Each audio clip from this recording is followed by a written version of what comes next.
Hi, I'm Steph Ritz. Welcome to day 6 of our 30-day writing challenge.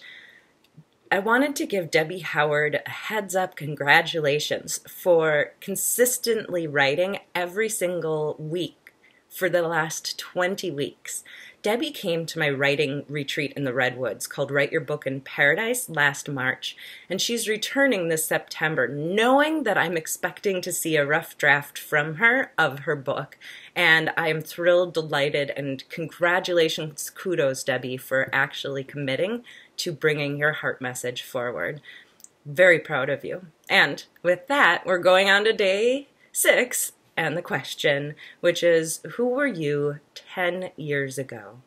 Now, I know some of us have more than 10 years to go back, but we're creating a line of thought of where you were 10 years ago that brought you to where you were 5 years ago that brought you to where you were 3 years ago. We're just currently working backwards. So you can do 10 years and then you can keep playing with this exercise and go 15 or 12 or 20 or 50. I don't know, how many decades do you have to play with? And keep telling stories and show how every single step you took has brought you to where you are today. For me, 10 years ago, I had already received a writing degree. I was a caregiver for my grandma, where I'd visit her a couple times a week to take care of her. I was a full-time straight-A student, and I also worked full-time at a video store, mind you. Oh, life was quite interesting back then.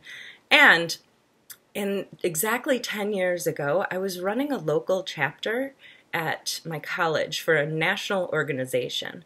Now, just to give you a heads up, my grandpa was sterile, and my grandma participated in some of the first artificial inseminations out there. So for me, having a right to choice is nothing to do with abortion. It is about choosing what is right for you. And I wouldn't exist had that option not been available to my grandma, which was very controversial at the time.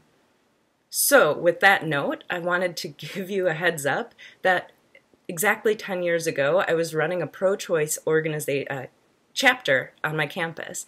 And what we really focused on and worked as a network across the state and the nation was to get the morning after pill, which is birth control, over the counter for women. And at the time, you needed a prescription, and doctors, even when you go to the hospital, no one was required to tell you that there was a pill you could take that would make sure that it's not about getting pregnant or about making an abortion. It's about changing your hormones so your period comes early. And I know personally, one of the things that I always came back to was that if I were raped, I'd want to know that there was an option. And it wasn't required to tell anyone. It was not wide known at the time, and it was not over the counter. So you had to go to a hospital where they may or may not write you a prescription.